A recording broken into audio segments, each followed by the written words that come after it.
Olá pessoal, eu sou o Marcos Martino e esse é o podcast Viva 381. Na edição dessa semana, conversamos com o jornalista Erivelton Braz. Erivelton é comunicador há 20 anos, profissional de marketing político e editor do jornal A Notícia, um dos mais importantes do médio Piracicaba. Na sua trajetória dentro do jornalismo, Erivelton também acompanha há muitos anos a novela da 381. Mas vamos à entrevista. Erivelton, temos finalmente agendado o lançamento do edital para a duplicação da 381 para o dia 25 de novembro. Você acha que dessa vez a duplicação sai? O que acha que tem agora de diferente para a gente acreditar? Obrigado, Marcos Martino, pelo convite de participar desse projeto, podcast BR381. Parabéns pela iniciativa. E eu digo que é muito importante debatermos esse assunto. Ele está sempre em pauta na redação do Jornal Notícia, em colunas que eu já escrevi acerca do tema, porque é fundamental discutirmos o desenvolvimento econômico da nossa região, discutirmos a vida na nossa região e principalmente discutirmos a importância da duplicação dessa rodovia esperada há mais de 20 anos, né? Bom, o que me faz crer que dessa vez vai é simplesmente o fato de eu ser um otimista.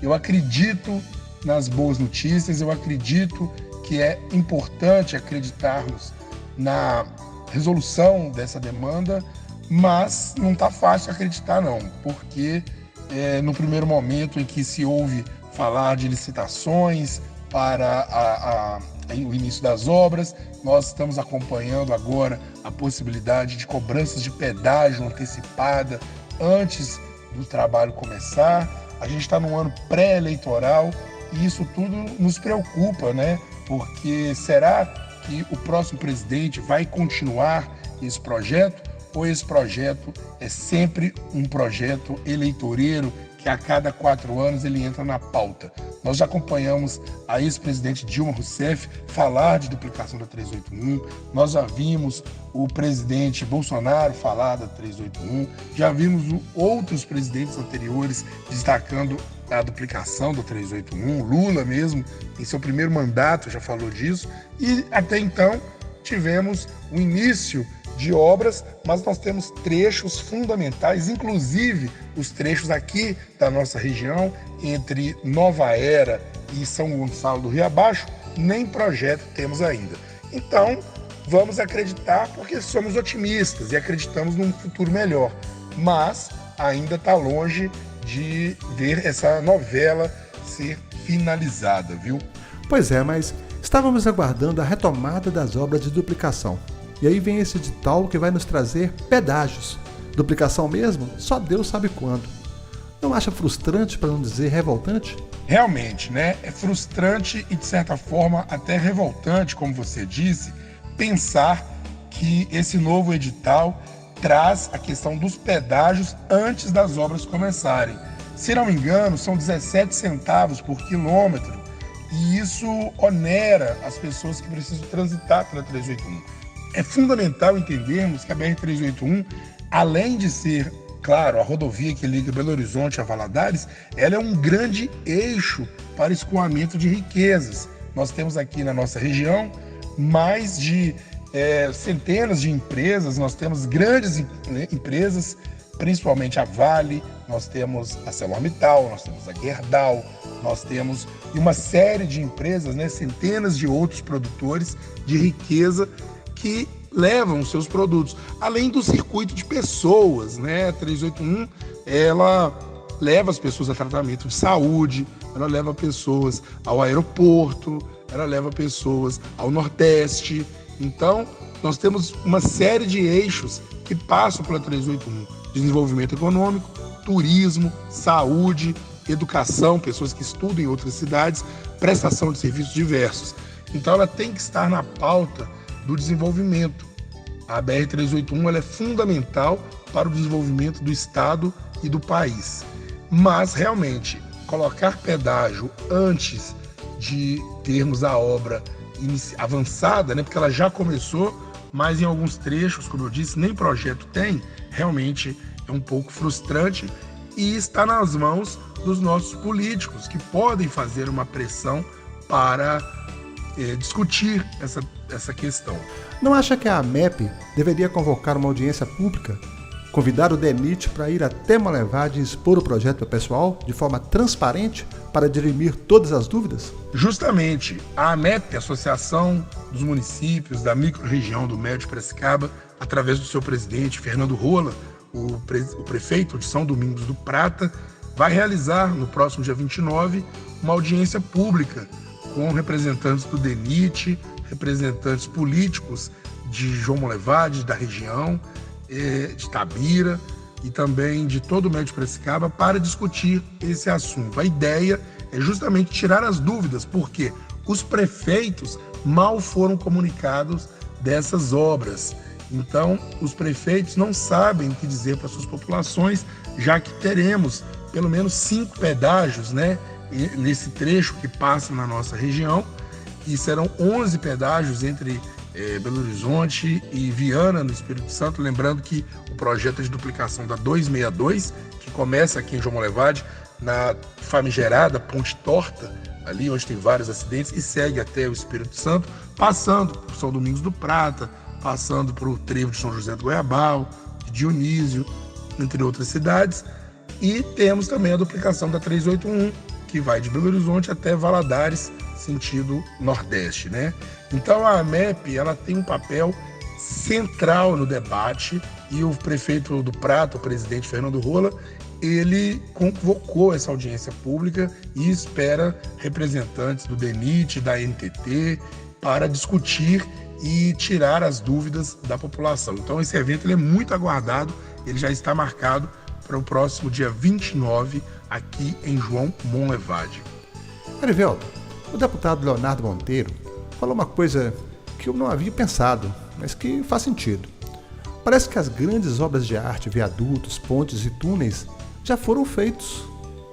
Então a gente fica pensando, por que não retomar essa obra de uma vez? Por que tem que ficar parado esse tempo todo? O deputado Leonardo Monteiro deu uma entrevista muito interessante, contundente aqui para o podcast 381, e realmente, quando ele fala que as principais obras, né, as obras mais caras, os viadutos, as pontes, já foram feitos e ainda não foi retomada essa obra.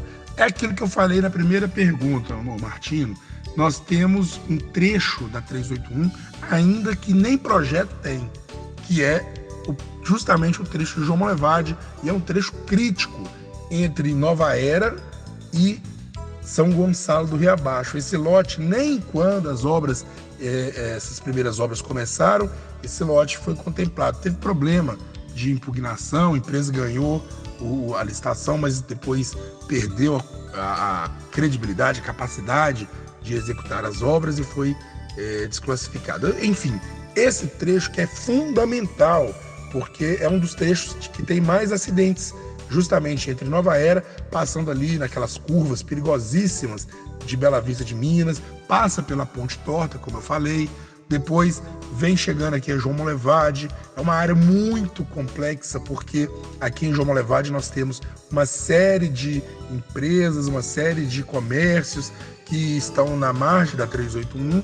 e eles certamente serão afetados pela duplicação. Então, é um trecho bastante complicado que precisa ser discutido e debatido à exaustão. Sinto falta dos prefeitos da região, principalmente desse trecho aqui, os prefeitos de Nova Era, o prefeito de João Monlevade, o prefeito de São Gonçalo do Rio Abaixo, principalmente esses três, se unirem e cobrar do DENIT uma postura mais séria, pedir uma resposta e fazer pressão mesmo para que haja uma reação do Departamento Nacional de Infraestrutura do Transporte para que ele apresente ao menos o projeto, né? Porque isso é fundamental para essas três cidades. Erivelto, outra coisa é que a gente não vê ações emergenciais para aliviar situações de tensão, como congestionamentos e retenções. A Ponte do Rio das Velhas, por exemplo, é um trecho onde sempre ocorre afunilamento. Esse problema já vem de anos e a gente não ouve falar de ações para resolver. Não acha que funcionaria um do-in na estrada? Atacar os pontos nervosos? São ações estratégicas. Como você fala disso, são assuntos que já foram debatidos, mas eu não sou especialista em obras, eu sou um formador de opinião, um comunicador, mas na minha opinião, é que ali há um estrangulamento, né? A obra está desenvolvida a partir do trevo de Barão de Cocais até Caeté. Quando chega ali na ponte do Rio das Velhas, há todo um estrangulamento. Aliás, até antes, né? Próximo à Polícia Rodoviária Federal ali, para tudo e as pessoas demoram uma enormidade de tempo para chegar até Belo Horizonte. Mas sim, é fundamental que os pontos-chave sejam resolvidos para dar mais qualidade de vida às pessoas. Lembrando que nós estamos falando de pelo menos 500 mil pessoas diretamente afetadas por essa rodovia, né? Então isso é fundamental ser levantado e colocado em pauta. Erivelto, outra questão interessante. O governo federal vai lançar edital de concessão da 381 e da 262 no dia 25 de novembro, com pedágio para a pista simples e depois para a área duplicada. Agora imagine que você vai entrar numa concorrência dessas. Contrato fechado e tudo. Que segurança jurídica você vai ter? E se houver uma mudança de governo? E se o novo governo, de tendência mais à esquerda, resolver pedir revisão de contrato? Como é que fica? É uma preocupação política, é uma preocupação que está na pauta da AMEP. Por isso essa audiência pública para discutir como é que fica essa questão dos pedágios. A gente sabe que tudo tem que ser feito até antes da assinatura dos contratos. Enquanto tiver ainda em relação aos editais, é possível discutir, é possível apresentar soluções, é possível apresentar emendas, enfim. Agora, depois que o projeto já foi sancionado, já foi assinado, aí realmente não há o que fazer, né? Ainda está em tempo de discutir essa obra da 381 antes que ela saia do papel, porque se o contrato estiver fechado, realmente depois fica difícil de fazer qualquer intervenção. Então tudo tem que ser feito ainda quando estamos falando em edital. Erivelto, não falta pressão por parte da região? Não estaria faltando mais união política? O que você acha da formação de uma bancada da 381 para juntar forças? Sim, justamente. Falta mais pressão da região, falta mais união dos políticos em torno dessa pauta e falta justamente representantes do Médio Piracicaba em Brasília.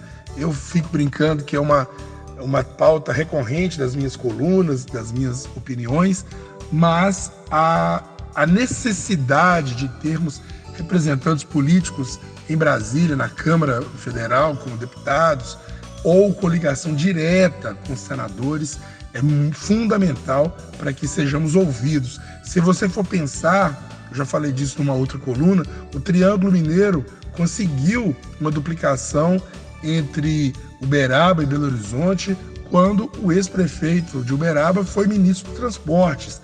Então, isso é uma pressão política grande ali do Triângulo que conseguiu o resultado dessas obras. Agora, o Médio Piracicaba, que é berço da Vale, que tem a ArcelorMittal Monlevade, tem a Gerdau, tem uma série de produtores rurais, agricultura familiar forte, tem turismo, mas não tem voz lá em Brasília para ajudar a pressionar e trazer mais resultados, né?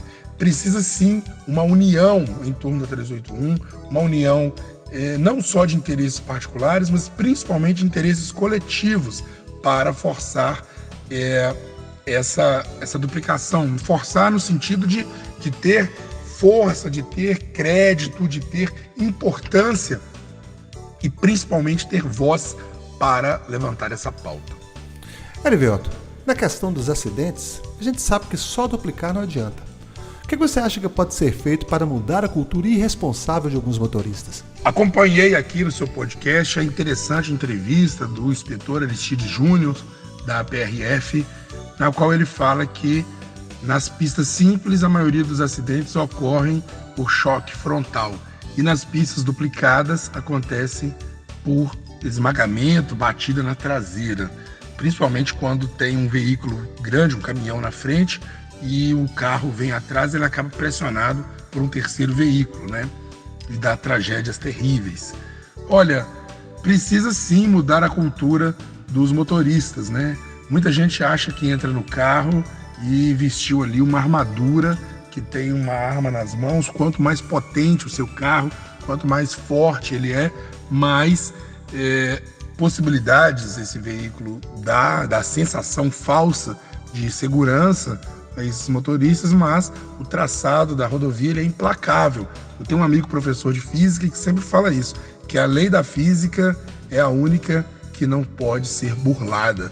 Então, se o carro entra numa curva cujo raio comporta tal velocidade, se ele exceder essa velocidade, ele vai sair da curva. E se ele entra numa reta que tem ali alguma aquaplanagem, se tem algum óleo na pista, ele vai deslizar também, e aí é tragédia na certa, né? Então, é preciso prudência a todos os motoristas, principalmente aqueles que são os mais experientes. Eles precisam respeitar mais, ter mais prudência, porque motoristas novos têm a inexperiência, mas também eles têm muito medo. Agora, os motoristas, quanto mais experientes, mais rodados, eles têm mais autoconfiança, e isso pode complicar e prejudicar outras vidas, né? Erivelto, você não acha que deveria haver educação para o trânsito desde o jardim de infância? Para já ir desenvolvendo uma cultura de responsabilidade e identificação dos principais símbolos? Sim, educação pelo trânsito, Martino, é fundamental e começa desde pequeno, né? É de pequeno que a gente consegue moldar o broto, já diz o dito popular. Eu acredito muito que as crianças de hoje, com tanta tecnologia, tanto acesso a aplicativos, a educação, né, mudou muito nos últimos anos, e é possível sim inserir esse conteúdo, segurança no trânsito, responsabilidade, para que os pequenos de hoje sejam mais prudentes e responsáveis amanhã. Sim, é fundamental iniciar uma cultura de responsabilidade, identificação de símbolos, respeito à vida e principalmente achar que ninguém é melhor que ninguém, né? Erivelto, como que você pensa que os jornais impressos ou digitais podem ajudar a melhorar a cultura do trânsito na rodovia? Você acha que é possível? Olha, não só os jornais impressos, mas os sites, as rádios, o jornalismo sério, profissional, deve sim pautar a duplicação da BR-381.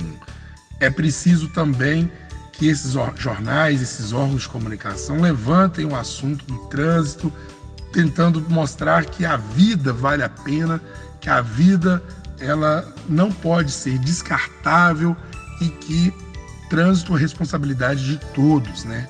O pedestre tem direito, os motociclistas têm direito, os motoristas de carros menores têm direito e os motoristas de carro grande, os caminhonetes, os caminhões, as carretas, os ônibus, todos temos responsabilidade. É um papel de cada um de nós e campanhas, não só campanhas de conscientização, porque muita gente acredita que já sabe, já aquela história, né? Não precisa repetir esse assunto, porque eu já estou cansado de saber.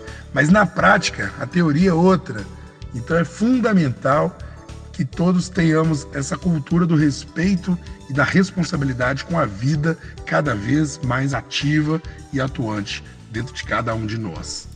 Erivelto, muito obrigado pela entrevista. E para finalizar, eu vou fazer uma brincadeira aqui.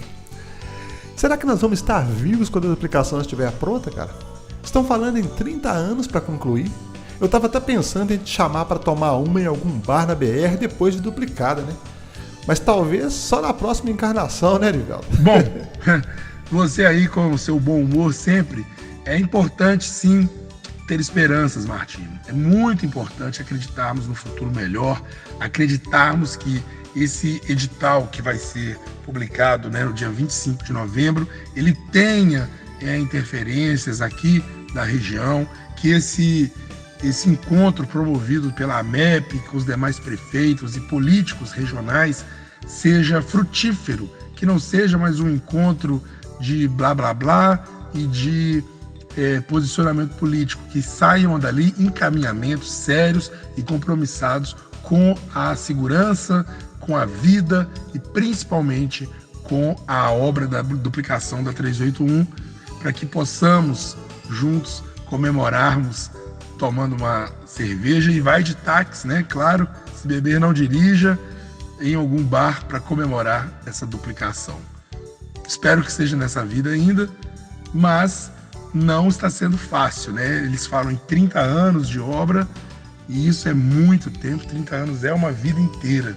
Mas precisamos acreditar, precisamos cobrar, nós que somos imprensa, nós que somos cidadãos, precisamos cobrar dos políticos. Ano que vem tem eleição para presidente, eleição para governador, senador, deputados federais e estaduais. Então, a pauta da 381 ela deve estar no currículo e na boca dos políticos, nas principais propostas dos políticos, aliás, para que eles sejam comprometidos com esse tema. Infelizmente, todos nós aqui da região já perdemos um amigo, um familiar, uma pessoa conhecida, uma pessoa querida nas curvas da BR-381. A duplicação da rodovia ela é fundamental para salvarmos as vidas. Não se trata de um projeto político, não se trata de um projeto apenas de desenvolvimento, mas de um projeto de vida. E é fundamental que a rodovia da morte se transforme na rodovia da vida, na rodovia da esperança, na rodovia do progresso. E isso depende muito mais de esforços coletivos do que da vontade individual de cada um. Aos poucos, vamos buscando enxergar melhor o futuro, embora ainda muito tenebroso, muito nebuloso, mas é importante acreditarmos que o amanhã virá com melhores notícias. Obrigado pela oportunidade, um abraço a você, um abraço a todos os seus ouvintes, a sua audiência, e esperamos acreditar num futuro melhor com a duplicação da 381, promovendo turismo, desenvolvimento regional, integração, mais saúde, mais educação, mais acesso, mais oportunidades e principalmente segurança. É disso que nós estamos falando. A vida precisa vir em primeiro lugar e a responsabilidade é de todos. Um abraço. Um abraço, Erivelton. Muito obrigado pela entrevista. Valeu mesmo. O podcast Viva 381 dessa semana fica por aqui. Obrigado e até a próxima.